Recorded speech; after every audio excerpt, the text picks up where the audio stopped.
Setelah menjadi sepasang manusia suami istri, mereka pun mulai berusaha mencapai cita-citanya di suatu tempat yang baru, yakni ingin menjadi raja besar yang menguasai seluruh bumi Lombok.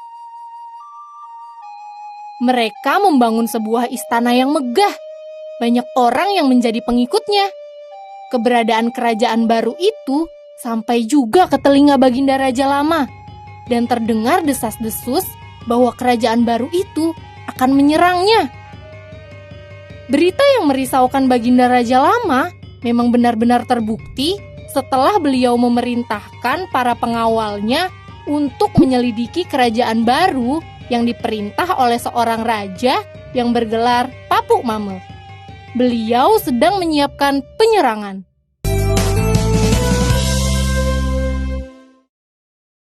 Hai teman-teman, apakah kalian menyimak dengan baik penggalan-penggalan legenda yang sudah ditayangkan sejauh ini? Kalau iya, pasti kalian paham dengan jalan ceritanya sejauh ini ya. Tahukah kalian bahwa jalan cerita dalam sebuah karya sastra disebut dengan alur? Secara teori, alur ini dibagi menjadi 3 ya teman-teman. Ada alur maju, alur mundur, dan alur campuran. Mari kita bahas satu persatu. Yang pertama adalah alur maju. Alur maju disebut juga progresif, yaitu cerita yang di dalamnya disajikan sesuai dengan urutan peristiwa dari awal sampai akhir. Yang kedua adalah alur mundur. Alur mundur disebut juga dengan sorot balik, yaitu ceritanya disajikan dengan menoleh ke belakang atau menayangkan kisah akhir cerita terlebih dahulu, kemudian berjalan mundur hingga ke awal cerita. Yang ketiga adalah alur campuran, yaitu suatu cerita disajikan secara meloncat-loncat antara masa lalu dan masa kini.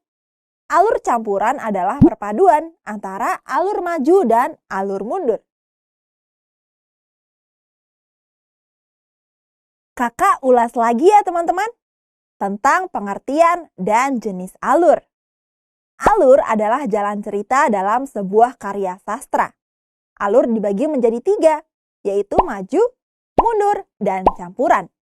Jadi kalau sekarang kalian ditanyai apa jenis alur dalam legenda tadi, dapatkah kalian menjawabnya? Sejauh ini, cerita dalam legenda yang ada pada cuplikan awal merupakan alur maju ya teman-teman. Apakah ada kemungkinan cerita akan berbalik ke belakang atau bahkan campuran? Kalian harus cari tahu ceritanya sampai akhir. Saksikan di video berikutnya ya, sambil kita bahas unsur intrinsik yang lainnya. Dah!